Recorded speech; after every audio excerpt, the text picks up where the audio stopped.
मुंबई शहरातील गजबजलेल्या वस्तीत आभाळमाया या वृद्धाश्रमामध्ये उषाताईंनी पाऊल ठेवलं आणि जणू त्यांचं पूर्ण विश्व संपल्यासारखंच त्यांना वाटलं. उषाताई क्षणभर त्या वृद्धाश्रमाच्या गेटपाशीच थबकल्या. आई, पटकन चल, रोहित मागे वळून बघत म्हणाला. त्याने उषाताईंची बॅग आणि एक छोटी पिशवी पकडली होती. त्याच्या आवाजाने उषाताई भानावर आल्या. त्यांनी खूप केविलवाण्या नजरेने रोहितकडे बघितले. रोहितचा चेहरा निर्विकार होता. तो उषाताईंची बॅग आणि पिशवी घेऊन आभाळमाया वृद्धाश्रमाच्या प्रतीक्षालयात शिरला. आता उषाताईंची अवस्था खूप विचित्र झाली होती. त्यांना आपल्या पायात कोणीतरी साखळदंड बांधले आहे असे वाटत होतं. त्यांनी रोहितकडे बघितले. तो सगळे कागदपत्र भरण्यात व्यस्त होता. उषाताईंचे डोळे अश्रूंनी तुडुंब भरले होते. त्यांना आपल्या घरातून इथं येण्याची इच्छाच नव्हती. उषाताईंचं जग म्हणजे त्यांचे पती आणि त्यांचा एकुलता एक मुलगा रोहित यांच्या भोवतीच फिरत असायचं. त्यांच्या पतीला जाऊन आज 20 वर्ष झाली. आज रोहितने घरातील सगळे पाश, अगदी आवडत्या नातवंडांचे सुद्धा तोडून त्यांना इथे आणलं होतं. उषाताईंच्या डोळ्यातून गळणाऱ्या अश्रूंना खंडच नव्हता.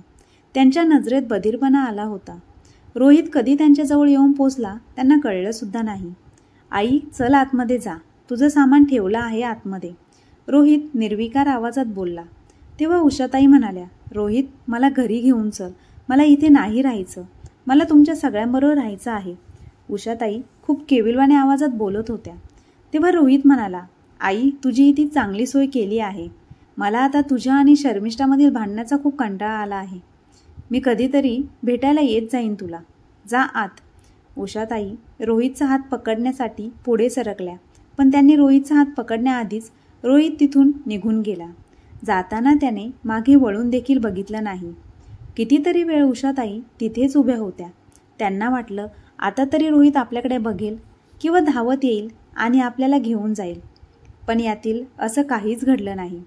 रोहित गाडीत बसून गाडी सुरू करून निघून गेला. उषाताई हाताच झाल्या.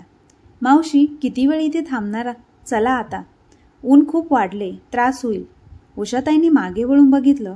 आभाळमाया वृद्धाश्रमाचा एक सेवक आश्रमाचा युनिफॉर्म घालून उभा होता.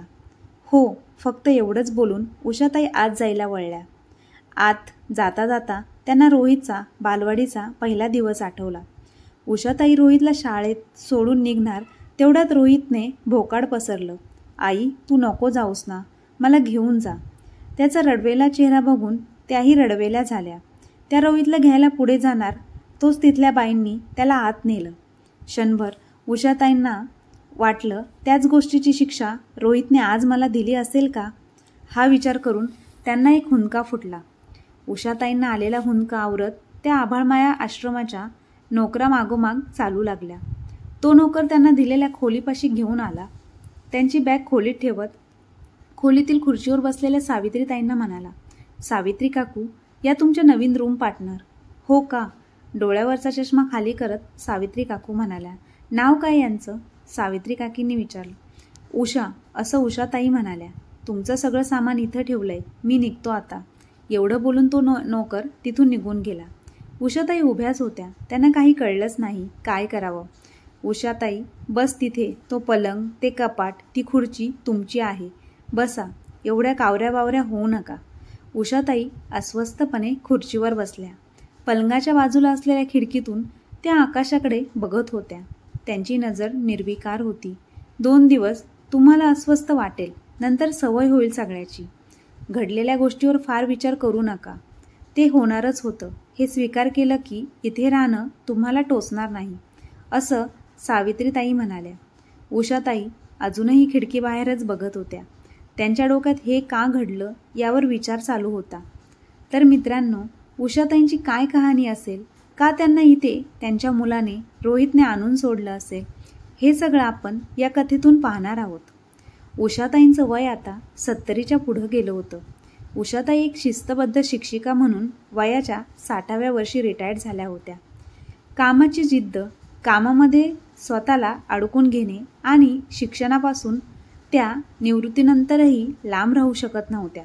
म्हणून निवृत्त झाल्यानंतर त्यांनी एक निर्णय घेतला की त्या शांत बसणार नाही आणि त्या घरी राहूनच गरीब, अनाथ आणि रस्त्यावरची जी मुलं पैशामुळे शिक्षण घेऊ शकत नाही अशा मुलांसाठी त्यांनी घरातच शिकवणी चालू केली होती.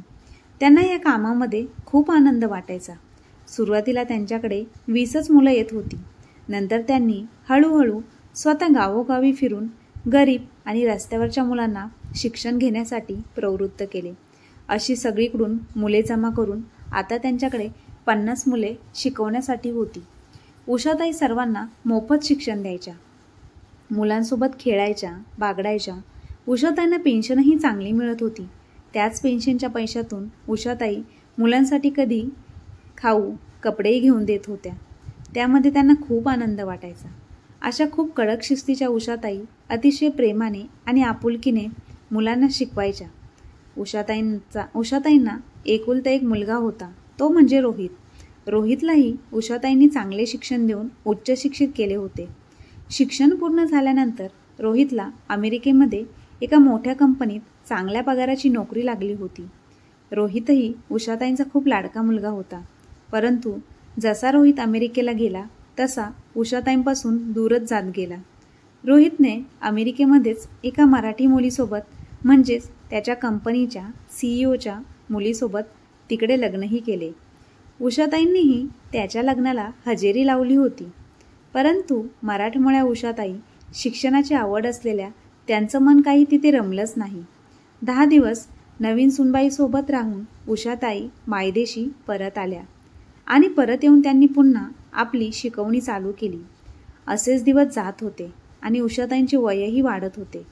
परंतु त्यांच्या शरीरातून शिक्षणाची जिद्द काही कमी होत नव्हती. असाच एक दिवस त्यांच्या मुलाचा म्हणजे रोहितचा त्यांना फोन आला. आई, आमच्या डोक्यात एक खूप छान प्लॅन आहे. शर्मिष्ठा आणि मी ठरवलं आहे की आपण तर इथे अमेरिकेत एवढ्या मोठ्या कंपनीचे मालक आहोत. परंतु जर हीच कंपनी आपण आपल्या देशामध्ये चालू केली तर कित्येक कामगारांना रोजगार मिळतील. कितीतरी सुशिक्षित मुलांना आपण त्यांच्या पायावर उभं करू शकतो. असा विचार रोहितने आईसमोर मांडला आणि समाजासाठी झटणारी आई आपल्या मुलाचा असा विचार ऐकून खूपच आनंदित झाली आणि रोहितला आणि त्याची बायको शर्मिष्ठाला म्हणाली, तू फक्त सांग कधी श्री गणेशा करायचा आहे तुझ्या नवीन कंपनीचा. मी तयार आहे. तेव्हा रोहित तिकडून म्हणाला, आम्ही दोघेही 2 दिवसातच भारतामध्ये येत आहोत आणि तिकडे आल्यानंतर लगेचच आमच्या कामाला सुरुवात करू. आई म्हणाली, लवकर या, चांगल्या कामाला उशीर नको. हे सर्व ऐकून उषाताई मनातल्या मनात खूपच खुश होत्या. आज त्या देवाला म्हणाल्या, देवा, आज माझ्या कष्टांचे, माझ्या संस्काराचे आणि दुसऱ्यांसाठी काहीतरी करण्याच्या वृत्तीचे चीज झाले आहे. आजच्या या कलियुगात रक्ताची नातीसुद्धा एकमेकांना विचारत नाही. तिकडे आज माझा मुलगा एवढ्या सगळ्यांचा विचार करत आहे. खरंच देवा, खूप नशीबवान आई आहे मी. माझ्या पोटी असा मुलगा जन्माला आला. इकडे उषाताई खूप खुश होत्या मुलगा आणि सून येणार म्हणून. 2 दिवसात रोहित आणि शर्मिष्ठा दोघेही भारतामध्ये येतात. रोहित भारतामध्ये आल्यानंतर लगेचच त्याच्या कामाला सुरुवात करतो. त्याची बायको शर्मिष्ठाही त्याच्यासोबतच असते आणि उषाताई त्याला जमेल तशी मदत करत असतात. असेच दिवस जातात आणि एक दिवस त्यांची मोठी कंपनी उभी राहते. सगळी कामं सुरळीत चालू असतात. उषाताई त्यांच्या शिकवणींच्या कामामध्ये खंड पडू देत नाही. परंतु सुरुवातीचे काही दिवस त्यांची सून शर्मिष्ठा आणि उषाताई यांचं नातं खूप छान असतं. परंतु हळूहळू शर्मिष्ठाला माहिती नाही काय होतं. उषाताईंचा प्रत्येक कामामधील हस्तक्षेप, रोहितबद्दल अतिप्रेम हे शर्मिष्ठाला खटकू लागतं. शर्मिष्ठा ही खूप मोठ्या घरातील आणि एकलकोंडी राहिलेली मुलगी होती. तिला एकटीलाच राहायची सवय होती. तिला त्यांच्या कामांमध्ये कुणी हस्तक्षेप केलेला खपायचा नाही आणि रोहितवरही दुसरे कोणी प्रेम केलेले तिला सहन होत नव्हतं, मग ते आईचे का असेना. उषाताई तिला खूप सांभाळून घेत होत्या. परंतु आता शर्मिष्ठाला उषाताईंचा खूप राग येऊ लागला होता. तिला असं वाटायचं की उषाताई स्वतःचीच मनमानी करतात. स्वतःची मनमानी करून उषाताईंनी घरात रस्त्यावरच्या घाणेरड्या मुलांना जमा करून घराची पूर्ण झोपडपट्टी बनवून टाकली आहे. असा विचार आता शर्मिष्ठा करायला लागली होती. तिला स्वतःची सासू एकटी सहन होत नव्हती, तर ती एवढ्या 50 मुलांना काय सहन करू शकणार होती? हळूहळू तिने उषाताईंशी बोलणे खूप कमी केले होते. ती उषाताईंना तोंडावर काहीच बोलत नव्हती, परंतु रोहितला सतत सांगायची की तू तुझ्या आईला समजावून सांग की त्या रस्त्यावरच्या मुलांना घरात घेऊन येऊ नकोस. त्यांच्यामुळे जर मला काही आजार झाला तर काय करायचं आपण? तू दिवसभर कंपनीमध्ये असतो, पण मला थोडा टाईम घरीच थांबावे लागते आणि आईचा हा सगळा तमाशा मला सहन करावा लागतो. तू आईला सांग की ही सगळी शिकवणी बंद कर आणि शांतपणे घरी राहत जा. त्यावर रोहित म्हणाला, मी आईला असं काहीही सांगू शकत नाही. तुम्ही दोघीही तुमचं बघून घ्या. हळूहळू उषाताईंचे वय वाढत चालले होते. आता त्या जरा अशक्त झाल्या होत्या. खूप दिवसापासून त्यांना थोडा थोडा खोकलाही येत होता. आता त्यांचा खोकला खूप वाढला होता, परंतु त्यांचं शिकवण्याचं काम चालूच होतं. त्यांचा एवढा खोकला पाहून शर्मिष्ठा रोहितला म्हणाली, आईवर एवढे इलाज केले तरी त्यांचा खोकला काही कमी होत नाही. त्यांच्या एवढ्या खोकल्यामुळे मला इन्फेक्शन होईल. आता तरी रोहित जरा सिरियसली घे आणि आईला सांग तुझं जे काही चाललं आहे ते सर्व बंद कर. रोहितही आईचा एवढा खोकला पाहून आईची काळजी वाटू लागली. तो आईला म्हणाला, आई तू आता तुझी सर्व कामं बंद कर आणि घरामध्ये शांतपणे आराम कर. तुझं आजारपण आता खूप वाढू लागलं आहे, त्यामुळे तुला आता आरामाची गरज आहे. उषाताई आता खूप थकल्या होत्या आणि खोकल्याने तर त्यांची हालत खूप बेकार केली होती. त्यामुळे इच्छा नसतानाही त्यांनी त्यांची शिकवण्याचे काम बंद केले, कारण आता त्यांच्या तोंडातून शब्दही निघत नव्हते. असेच दिवस जात होते आणि काही दिवसांनी शर्मिष्ठा प्रेग्नेंट राहिली. रोहित, शर्मिष्ठा आणि उषाताई यांना सर्वांना खूपच आनंद झाला. उषाताईंना वाईटही वाटायचे की नातवासोबत खेळायचे दिवस माझे आणि मला असे या आजाराने पकडून ठेवलं आहे. 2 महिने झाले तरी उषाताईंचा खोकला काही बरा होत नव्हता, म्हणून रोहित त्यांना शहरातल्या मोठ्या डॉक्टरांकडे घेऊन गेला. तेव्हा डॉक्टरांनी तपासण्या केल्यानंतर सांगितले की उषाताईंना टीबी झाला आहे. हे ऐकल्यानंतर तर उषाताई पूर्णपणे खचूनच गेल्या. त्यांचे उपचार तर चालूच झाले होते, परंतु त्यांचे शरीर त्यांना साथ देत नव्हते. जेव्हा ही गोष्ट शर्मिष्ठाला समजली तेव्हा ती रोहितवर खूप भडकली. ती म्हणाली, मी तुला आधीपासूनच सांगत होते ना, तुझ्या आईला माझ्यापासून लांब ठेव. आता मी अशी प्रेग्नेंट आहे आणि जर तुझ्या आईच्या टीबीची मला आणि माझ्या बाळाला लागण झाली तर काय करायचे आपण? तेव्हा रोहित म्हणाला, शर्मिष्ठा तू काय वेडी झाली आहेस का? अशी कशी लागण होईल? डॉक्टरांनी आईला उपचार चालू केले आहेत आणि ती लवकरात लवकर बरीसुद्धा होणार आहे. तेव्हा शर्मिष्ठा म्हणाली, रोहित आता मी तुझे काहीसुद्धा ऐकणार नाही. मी माझ्या बाळासाठी कोणतीही रिस्क घेऊ शकत नाही. त्यामुळे तू आईला वृद्धाश्रमात सोडून ये. तिथे सगळ्या सुखसुविधा असतात आणि तिथे त्यांची चांगल्या प्रकारे काळजीही घेतली जाईल. त्या जेव्हा बऱ्या होतील तेव्हा त्यांना आपण पुन्हा घरी आणू, पण त्यांना आता इथे ठेवून जमणार नाही. तेव्हा रोहित म्हणाला, काय बोलते आहेस तू? तुला तरी समजते का? मी माझ्या आईला वृद्धाश्रमात सोडणार नाही. तिची तब्येत ठीक नाही आणि मी तिला असे वाऱ्यावर सोडून देऊ का? हे कधीच शक्य नाही. लगेच शर्मिष्ठा म्हणाली, हे शक्य नाही तर मी आत्ताच्या आत्ता हे घर सोडून अमेरिकेला पुन्हा निघून जाते आणि पुन्हा कधीच इथे येणार नाही. तुला माझं आणि आपल्या मुलाबद्दल काहीच वाटत नाही रे? तर मलाही तुझी चिंता नाही. मला हे घर सोडून जावेच लागेल. जर तू आईला वृद्धाश्रमात सोडून आला नाहीस तर मी तुला 2 दिवसाचा टाईम देते. त्या 2 दिवसामध्ये तू आईला वृद्धाश्रमात सोडून आलास तर मी इथे थांबेल, नाहीतर तुला कायमचे सोडून अमेरिकेला निघून जाईन. शर्मिष्ठाने आता रोहित पुढे कोणताही पर्याय सोडला नव्हता.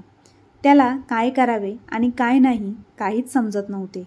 एका बाजूला एक आनंदाची बातमी भेटली होती आणि दुसऱ्या बाजूला आईला वृद्धाश्रमात सोडायचं दुःख होतं. शेवटी रोहितने खूप विचार केला आणि हृदयावर दगड ठेवून तो आईला म्हणाला, आई थोड्या दिवसांसाठी तुला डॉक्टरांनी तुझ्यासारख्या समवयस्कर लोकांसोबत राहायला सांगितले आहे. जर तू त्यांच्यासोबत राहिलीस तर तुझा टीबी सारखा आजार लवकर बरा होईल. त्यासाठी तुला मी वृद्धाश्रमामध्ये थोड्या दिवसांसाठी सोडून येतो. आणि तू पूर्ण बरी झाली की मी तुला घ्यायलाही येतो. सुशिक्षित उषाताईंना मुलाच्या आणि सुनेच्या मनातील उद्देश थोडा थोडा समजायला लागलाच होता. परंतु आपल्या मुलाच्या प्रेमाखातर उषाताई म्हणाल्या, ठीक आहे बाळा. उषाताईंना वृद्धाश्रमामध्ये जाण्याची अजिबात इच्छा नव्हती. जर तिकडे जाऊन मी बरी होणार असेल तर मी तिकडे जाण्यासाठी तयार आहे. आणि दुसऱ्याच दिवशी रोहित आईचे सर्व सामान पॅक करून तिला घेऊन आभाळमाया वृद्धाश्रमामध्ये गेला आणि खूप जड अंतकरणाने आईला त्या वृद्धाश्रमामध्ये सोडून परत आला. सासूबाई गेल्यानंतर शर्मिष्ठा खूप खुश झाली. आता तिला सासूचा कोणताही त्रास नव्हता. ना सासूचा खोकल्याचा आवाज होता, ना सासूबाईंची मुलांना शिकवण्यासाठीची धडपड होती. वृद्धाश्रमामध्ये उषाताईंचे मन अजिबात लागत नव्हते. त्यांना सतत त्यांच्या मुलाची आणि सूनबाईची आठवण येत होती.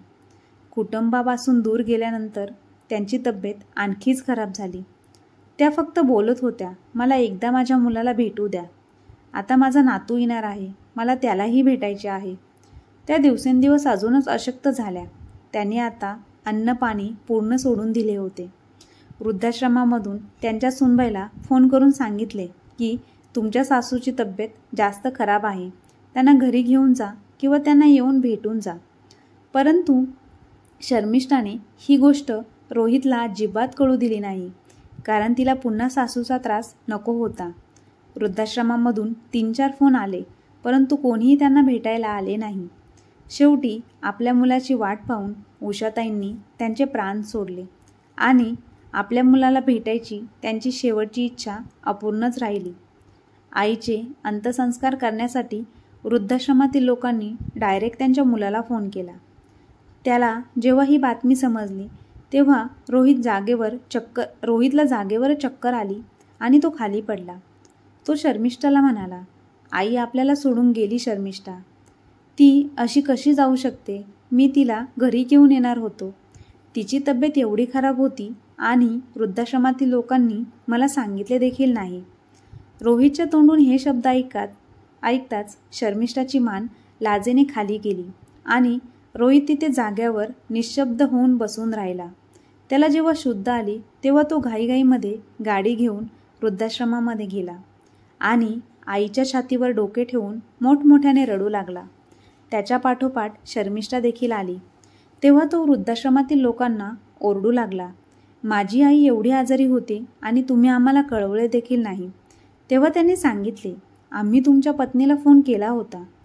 तेव्हा शर्मिष्ठाने कबूल केले, मला 2-3 वेळा फोन आले होते. आईची तब्येत खूप खराब आहे, परंतु मी तुला सांगितले नाही, कारण तू आईला पुन्हा घरी घेऊन येशील आणि मला तेच नको होते. हे सगळं ऐकताच रोहितने एक जोरदार शर्मिष्ठाच्या कानाखाली लगावली आणि म्हणाला, अगं तू सुद्धा एक आई होणार आहेस ना, तरीसुद्धा तुला दुसऱ्या आईचं दुःख समजलं नाही. आपल्या मुलाच्या भेटीसाठी माझी आई तडफडत राहिली. तुझ्यामुळे मी तिला भेटू शकलो नाही. माणसांना नाही, जरा देवाला तरी घाबर. उद्या देव न करो तुझ्या मुलाने तुझ्यासोबत असं केलं तर. तेव्हा शर्मिष्ठा तिथेच रडत खाली बसली आणि त्याची माफी मागू लागली. रोहितने आईचे अंत्यसंस्कार पूर्ण केले आणि मोकळ्या हातानेच तो घरी गेला. म्हणतात ना, एकदा वृद्धाश्रमात गेलेला माणूस पुन्हा घरी कधीच येत नाही आणि तेच खरं आहे. म्हणून सांगते मित्रांनो, आपल्या आईवडिलांची काळजी घ्या. त्यांचा पूर्ण जीव आपल्या लेकरामध्येच अडकलेला असतो. त्यांना कधीही वृद्धाश्रमामध्ये जाण्यासाठी भाग पाडू नका. वृद्धाश्रमाचे नाही तर तुमच्या घराचे दरवाजे सदैव त्यांच्यासाठी मोकळेच असू द्यात, भले तुम्ही परदेशात असाल किंवा मायदेशी.